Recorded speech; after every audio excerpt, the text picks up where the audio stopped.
जय हिंद फ्रेंड्स। तो हम आपकी लेकर आए हैं क्लास 11 का विषय भौतिक विज्ञान का वार्षिक परीक्षा 2024 का क्वेश्चन पेपर। तो आज हम लोग क्लास 11 का एनुअल एग्जामिनेशन 2023 क्लास 11 फिजिक्स का क्वेश्चन पेपर देखने वाले हैं। इसमें जितने भी क्वेश्चंस हैं वो आपकी वार्षिक परीक्षा 2024 के लिए इम्पॉर्टेंट हैं।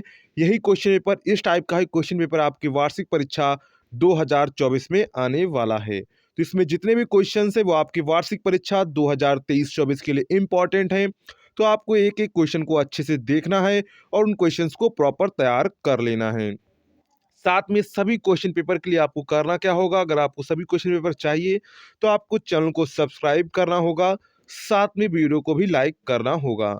इसके बाद चैनल को सब्सक्राइब करेंगे तो आपको जैसे ही आप लोग वीडियो देख रहे होंगे तो आपको नीचे सजेशन में ये सभी क्वेश्चन पेपर मिल जाएंगे, या फिर आप जाएंगे चैनल पर तो वहाँ पर होम पेज पर वहाँ पर पूरी प्लेलिस्ट बनी हुई है, तो वहाँ से जाकर आप लोग इन क्वेश्चन पेपर को देख सकते हैं। ये क्वेश्चन पेपर आपकी एग्जाम के लिए इम्पॉर्टेंट हैं, तो आप इन्हें जरूर अच्छे से याद कर लीजिएगा।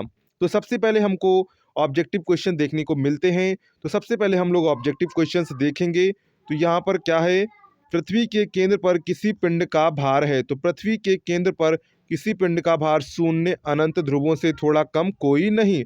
तो पृथ्वी के केंद्र पर किसी पिंड का भार क्या होता है, शून्य होता है। क्या होता है, शून्य होता है।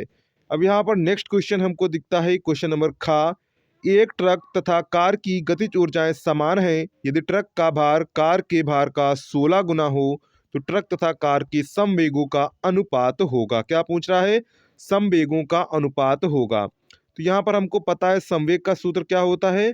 संवेग का सूत्र होता है P बराबर एम बी। क्या होता है, P बराबर एम बी होता है। क्या होता है, P बराबर एम बी होता है।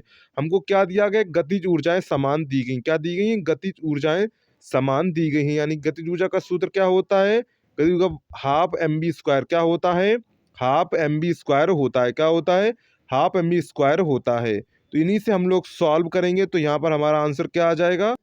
तो इसका आंसर क्या हो जाएगा, तो इसका आंसर आ जाएगा 4:1 आ जाएगा। क्या आ जाएगा, 4:1। यानी कि ऑप्शन नंबर द आपका करेक्ट हो जाएगा, यानी कि ऑप्शन नंबर 4 करेक्ट हो जाएगा।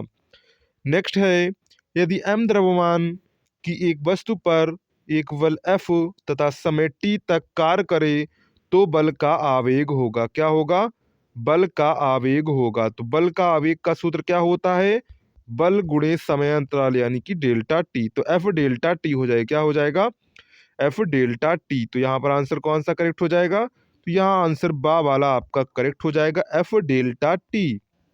नेक्स्ट है, जब जल जमता है तो उसके अणुओं की बीच की दूरी घटती है, बढ़ती है, अपरिवर्तित रहती है, शून्य हो जाती है। तो जब जल जमता है तो उसके अणुओं की बीच की दूरी क्या हो जाती है, शून्य हो जाती है। क्या हो जाती है, शून्य हो जाती है। तो यहाँ आंसर कौन सा करेक्ट हो जाएगा, शून्य हो जाती है। नेक्स्ट है, गैस नियतांक का एस आई मात्रक है। तो गैस नियतांक का एस आई मात्रक है कैलोरी प्रति डिग्री सेल्सियस, जूल प्रति मोल, जूल प्रति केल्विन इंटू मोल, जूल। तो यहाँ पर आंसर क्या हो जाएगा, जूल प्रति केल्विन इंटू मोल। तो ऑप्शन नंबर सी आपका करेक्ट हो जाएगा। नेक्स्ट है, रुद्धोष्म प्रक्रम होता है। तो रुद्धोष्म प्रक्रम होता है स्थिर ताप पर, स्थिर दाब पर, स्थिर ऊष्मा पर, तीनों पर। तो रुद्धोष्म प्रक्रम होता है स्थिर ऊष्मा पर। किस पर होता है, स्थिर ऊष्मा पर। तो यहाँ आंसर कौन सा करेक्ट हो जाएगा, स्थिर ऊष्मा पर। ऑप्शन थर्ड करेक्ट हो जाएगा। इसके बाद अति लघु उत्तरीय प्रश्न आते हैं जो हमको एक एक नंबर में देखने को मिलते हैं। पहला क्वेश्चन है, आपको परिभाषा याद कर लेनी है। इसमें जितने भी क्वेश्चंस हम बताएंगे वो आपके लिए इंपॉर्टेंट होंगे। पहला है, अभिकेंद्र बल की परिभाषा लिखिए। किसकी परिभाषा लिखनी है, अभिकेंद्र बल की परिभाषा लिखिए। घर्षण कोण की परिभाषा लिखिए। नेक्स्ट है, थर्ड क्वेश्चन है, प्रत्यास्थता संबंधी हुक का नियम लिखिए। तो ये हुक का क्वेश्चन आपसे जरूर पूछा जाता है, तो हुक आप जरूर याद कर लीजिएगा। नेक्स्ट है, आदर्श कृष्णिका की परिभाषा लिखिए। क्या है, आदर्श कृष्णिका की परिभाषा लिखिए। नेक्स्ट है, इंग्लिश क्वेश्चन है, एक वस्तु का द्रव्यमान 20 किलोग्राम है। वस्तु पर 5 न्यूटन का बल आरोपित करने पर वस्तु में उत्पन्न त्वरण का मान ज्ञात कीजिए। तो यहाँ पर आप जानते हैं F बराबर क्या होता है, F बराबर होता है ma। क्या होता है, F बराबर होता है ma। तो यहाँ पर एफ की वैल्यू 5 न्यूटन दी गई, एम की वैल्यू 20 दी गई है, तो यहाँ से डिवाइड कर देंगे तो एफ बराबर 5 था और यहाँ पर कितना था 20 था, कितना था 20 था द्रव्यमान, और ए हमको निकालना है तो ए बराबर क्या हो जाएगा 5/20, तो यहाँ से 1/4 हो जाएगा। तो यहाँ पर अनुपात कितना आ जाएगा, उनका त्वरण कितना आ जाएगा, त्वरण आ जाएगा 1/4 यानी कि 0.25 मीटर पर सेकंड इसका त्वरण हो जाएगा। नेक्स्ट है चार, इसी का लास्ट क्वेश्चन 1 नंबर में हमको देखने को मिलता है, किसी गैसीय माध्यम में अनुदैर्ध्य तरंगों की चाल के लिए न्यूटन का सूत्र लिखिए। तो यहाँ पर हमको कितने 6 क्वेश्चन आपको देखने को मिलते हैं 1 नंबर में, तो इस प्रकार 6 नंबर का आपका खंड खा हो जाता है। इसके बाद खंड गा आता है जिसमें आपको लघुत्तरीय प्रश्न देखने को मिलते हैं, प्रत्येक प्रश्न आपका 2 अंकों का होगा। पहला है लाप्लांस संशोधन क्या है, क्या है लाप्लांस संशोधन क्या है। इसके बाद इसी में दूसरा क्वेश्चन आपको देखने को मिलता है, यदि कोई व्यक्ति पृथ्वी तल से पृथ्वी की त्रिज्या के बराबर ऊंचाई पर चला जाए तो उसका भार पृथ्वी पर भार की अपेक्षा कितना रह जाएगा।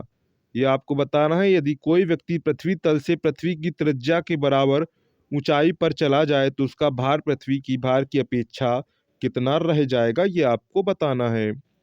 नेक्स्ट है पलायन वेग तथा कक्षीय वेग में संबंध स्थापित कीजिए। तो ये क्वेश्चन पेपर आपसे जरूर पूछा जाता है, क्वेश्चन पलायन वेग तथा कक्षीय वेग में संबंध स्थापित कीजिए। इसके बाद नेक्स्ट है इसी का, कोणीय संवेग को परिभाषित कीजिए एवं इसके संरक्षण के नियम को उदाहरण देकर समझाइए। यहाँ पर आपको बताना है कोणीय संवेग को परिभाषित कीजिए एवं इसके संरक्षण के नियम को उदाहरण देकर समझाइए। तो यहाँ पर आपको समझाना है उदाहरण देकर। तो यहाँ पर आपको जितने भी क्वेश्चंस दिख रहे हैं वो सभी आपके एग्जाम के लिए इम्पोर्टेंट हैं, तो आपको इनको प्रॉपर अच्छे से याद कर लेना है। इसके बाद खंड गा आता है जिसमें आपको लघुत्तरीय प्रश्न देखने को मिलते हैं। प्रत्येक प्रश्न आपका कितने अंकों का है, प्रत्येक प्रश्न आपका 3 अंकों का है। पहला क्या है, एक पहिया जो विरामावस्था में है 3 रेडियन यानी कि 3 रेडियन जो है 1 सेकंड स्क्वायर के कोणीय त्वरण के अंतर्गत 2 सेकंड तक घूमता है, तो इस समय अंतराल में पहिया कितना कोणीय वेग अर्जित कर लेगा तथा उसमें उसमें कितना विस्थापन होगा। इसे आपको सॉल्व करना है, ये न्यूमेरिकल आपको दिया गया है। इसके बाद नेक्स्ट क्वेश्चन आपको यहाँ पर दिख जाएगा, कैपिटल जी एवं स्मॉल जी में संबंध स्थापित कीजिए, कैपिटल जी और स्मॉल जी में संबंध स्थापित कीजिए। नेक्स्ट है पृथ्वी तल से ऊपर तथा नीचे जाने पर गुरुत्वीय त्वरण जी के मान में परिवर्तन की व्याख्या कीजिए यानी कि विवेचना कीजिए। यानी पृथ्वी तल से ऊपर जाते हैं तो गुरुत्वीय त्वरण में क्या परिवर्तन होता है, नीचे जाते हैं तो क्या परिवर्तन होता है। इसके बाद है विकिरण संबंधी किरचॉफ का नियम लिखिए तथा इसकी उत्पत्ति कीजिए। तो ये क्वेश्चन भी आपसे बहुत बार पूछा गया है कि विकिरण संबंधी किरचॉफ का क्या नियम है और इसकी व्युत्पत्ति कीजिए। इसके बाद यहाँ पर नेक्स्ट क्वेश्चन हमको देखने को मिलता है, यदि दाब P बराबर B-x² /AT जहाँ x दूरी t समय तथा a व b नियतांक हैं तो नियतांक a व b की विमाएँ ज्ञात कीजिए। क्या करनी है, आपको इनकी विमाएँ निकालनी है यानी कि डायमेंशंस निकालनी है। इसके बाद हमको 5 क्वेश्चन देखने को मिल जाता है, यहाँ तक हमारे 4 तक हो चुके थे। अब 5 क्वेश्चन में यहाँ पर हमको सदिश दिया गया है, सदिश आई कैप प्लस जे कैप तथा जे कैप प्लस के कैप के बीच कोण कितना होगा। आपको कोण बताना है कि इनके बीच कितना होगा। इसके बाद हमको नेक्स्ट न्यूमेरिकल दिखता है, 0.3 किलोग्राम का एक पिंड छत से एक हल्की डोरी द्वारा लटकाया गया है। 0.7 किलोग्राम का दूसरा पिंड प्रथम पिंड से दूसरी हल्की डोरी हल्की डोरी काटकर लटकाया गया है। दोनों डोरियों में तनाव बलों का परिकलन कीजिए। तो इसे आपको सॉल्व करना है, ये भी आपका न्यूमेरिकल, ऊपर वाला भी न्यूमेरिकल है। तो यहाँ पर ज़्यादातर आपको देखिए जो न्यूमेरिकल और थ्योरी होती है वो बैलेंस्ड में आपको दी जाती है, यानी कि ज़्यादा ना थ्योरी हो ज़्यादा है ना न्यूमेरिकल हो। तो यहाँ पर देखिए अब आपको थ्योरी यहाँ पर मिल जाती है, दर्शाइए कि मुक्त रूप से गिरता हुआ पिंड यांत्रिक ऊर्जा के संरक्षण की नियम की पुष्टि करता है। इसके बाद किसी द्रव की पृष्ठ ऊर्जा की व्याख्या कीजिए, पृष्ठ तनाव तथा पृष्ठ ऊर्जा में संबंध स्थापित कीजिए। सबसे पहले आपको बताना है कि पृष्ठ ऊर्जा की क्या होती है, इसके बाद पृष्ठ तनाव तथा पृष्ठ ऊर्जा में संबंध स्थापित कीजिए। इसके बाद इंग्या आपको यहाँ पर दिख जाता है, ऊष्मागतिकी का प्रथम नियम क्या है, इस नियम की सहायता से रुद्धोष्म प्रक्रम को समझाइए। तो यहाँ पर आपको ऊष्मागतिकी का सबसे पहले प्रथम नियम लिखना है, इसके बाद इस नियम की सहायता से रुद्धोष्म प्रक्रम को समझाइए। इसके बाद खंड इंग्या आ जाता है, जहाँ पर आपको 5-5 नंबर में क्वेश्चन देखने को मिलते हैं। ये क्वेश्चन आपकी नंबर बढ़ाने के लिए सबसे इम्पोर्टेंट महत्वपूर्ण भूमिका निभाते हैं। तो इसमें जितने भी क्वेश्चंस हैं वो आपको प्रॉपर याद कर लेनी है। पहला है प्रक्षेप गति किसे कहते हैं? सिद्ध कीजिए प्रक्षेप पथ पर वलयाकार होता है। तो ये बहुत बार क्वेश्चन पूछा गया है, हर पेपर में आपको देखने को मिलेगा, तो इसे आप 100% तैयार कर लीजिएगा। नेक्स्ट है अथवा में आपको दिख जाएगा बर्नौली प्रमेय को लिखिए तथा संबंधित समीकरण को भी स्थापित कीजिए। तो बर्नौली प्रमेय और ये दोनों क्वेश्चंस इंपॉर्टेंट हैं, तो इसे आप 100% तैयार कर लीजिएगा, क्योंकि ये क्वेश्चन आपकी परीक्षा में जरूर आएंगे। इसके बाद है पृष्ठ तनाव की परिभाषा लिखिए तथा द्रव की बूंद के भीतर अधिक दाब का व्यंजक निगमित कीजिए। अथवा किसी उपग्रह की बंधन ऊर्जा का क्या अर्थ है? पृथ्वी के समीप परिक्रमण कर रहे उपग्रह की बंधन ऊर्जा का सूत्र ज्ञात कीजिए। तो यहाँ पर ये दोनों में से आपको कोई एक क्वेश्चन करना होगा। इसके बाद नेक्स्ट है क्वेश्चन नंबर 8। पृथ्वी तल से एक नीचे जाने पर, दूसरा है ऊपर से ऊपर जाने पर गुरुत्वीय त्वरण पृथ्वी पर गुरुत्वीय त्वरण का आधार रह जाएगा, ये आपको बताना है। यानी कि पृथ्वी तल से कितना नीचे जाने पर या फिर कितना ऊपर जाने पर गुरुत्वीय त्वरण पृथ्वी के गुरुत्वीय त्वरण का आधार रह जाएगा। इसके बाद दूसरा है अथवा में घूर्णन गति में बल आघूर्ण एवं त्वरण में संबंध स्थापित कीजिए। क्या करें? कोणीय त्वरण, बल आघूर्ण और कोणीय त्वरण में संबंध। यहाँ पर इस क्या है? कोणीय त्वरण क्या है? कोणीय एंगुलर,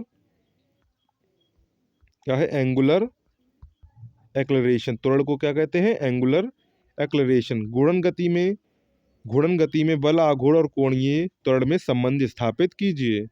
इसके बाद तथा इस आधार पर जड़त्व आघूर्ण की परिभाषा दीजिए। तो अथवा में आपको कोई एक करना है। क्या करना है? अथवा में आपको कोई एक इसमें करना होगा। इसके बाद क्वेश्चन नंबर 9 हमको दिख जाता है। क्वेश्चन नंबर 9 में आपको निम्न चित्र में से गैस के लिए आपको यहाँ पर दिया गया पीवी ग्राफ खींचा गया है। ABCD की कार्य की गणना कीजिए। तो कार्य में इसमें क्या होता है? क्षेत्रफल निकाल लेते हैं, कार्य हमारा आ जाता है। इसके बाद अथवा में आपको दूसरा दिख जाता है रुद्धोष्म प्रक्रम की व्याख्या कीजिए। रुद्धोष्म प्रक्रम में आदर्श गैस के लिए परम ताप T एवं दाब P में संबंध स्थापित कीजिए। तो यहाँ पर अथवा में से आपको कोई एक क्वेश्चन यहाँ पर करना होगा। तो ये आपका फिजिक्स का क्लास 11 का एनुअल एग्ज़ाम 2023-24 का क्वेश्चन पेपर था, जो हमने दिखाया। अगर आप इसकी PDF डाउनलोड करना चाहते हैं तो लिंक आपको डिस्क्रिप्शन में दी गई है, तो वहाँ से जाकर आप लोग इसे डाउनलोड कर सकते हैं, या फिर hindustannowledge.com पर विजिट करके आप लोग इसकी PDF डाउनलोड कर सकते हैं। तो चलिए मिलते हैं नेक्स्ट वीडियो में। अगर आपको वीडियो पसंद आया हो तो वीडियो को लाइक करिएगा, साथ में चैनल को भी सब्सक्राइब कर लीजिएगा, जिससे आने वाली वीडियो की नोटिफिकेशन आपको टाइम टू टाइम मिलती रहे। मिलते हैं नेक्स्ट वीडियो में, तब तक के लिए जय हिंद।